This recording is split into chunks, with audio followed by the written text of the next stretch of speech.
গিয়েছিলাম পাতালপুরীতেই এলা ভয়ে ধরাই আমি যাবো কৈলাস নগর ধর্ম করতেই, কিন্তু যাবার পূর্বেই পার্বতীকে ডেকে তার কাছ থেকে বিদায় নিয়ে তবে আমি কৈলাস যাত্রা করব। কোথায় পার্বতী? প্রভু, আপনি আমায় স্মরণ করেছেন প্রভু। হ্যাঁ পার্বতী, আমি তোমাকে স্মরণ করেছি। বলেন কিসের জন্য আপনি আমাকে স্মরণ করেছেন? পার্বতী, আমি অনেক দিন হয় কৈলাস যাত্রা করিনি, তাই মনস্থির করেছি আমি কৈলাসে। বেশ, সে তো ভালো কথা, কিন্তু আমার একটি কথা আছে প্রভু। একটি কেন পার্বতী, একটি কেন? তুমি 10টি কথাও আমার সঙ্গে বলতে পারো। তাই বুঝি? হ্যাঁ প্রভু, বলো। আপনার সঙ্গে কৈলাস ভবনে কি আমি যেতে পারি না প্রভু? একে বলছো পার্বতী, একে বলছো? তুমি তো কোনোদিন আমার সঙ্গে যেতে চাওনি, আজ কেন তোমার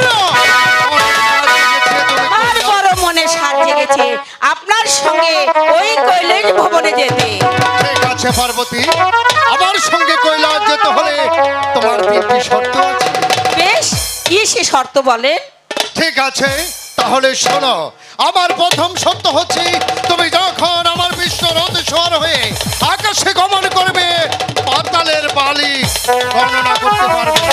শর্ত আমি মাথা পেতে নিলাম প্রভু। আর দ্বিতীয় শর্ত হলো তুমি যখন আমার সঙ্গে পাতালে চলাফেরা করবে আকাশের তারা পর্যন্ত গণনা করতে পারবে না। এ শর্ত আমি মাথা পেতে নিলাম প্রভু।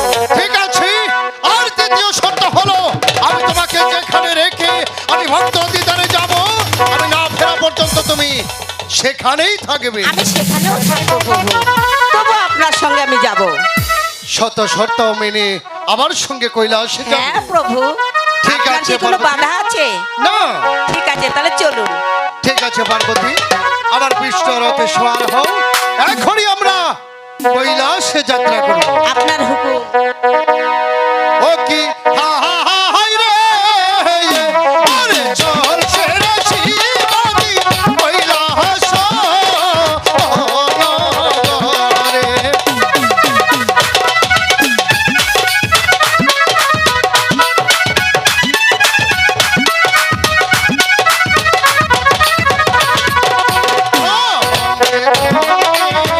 ওই হে মন সিংহ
কৈলাসে এসে পৌঁছে গেছি।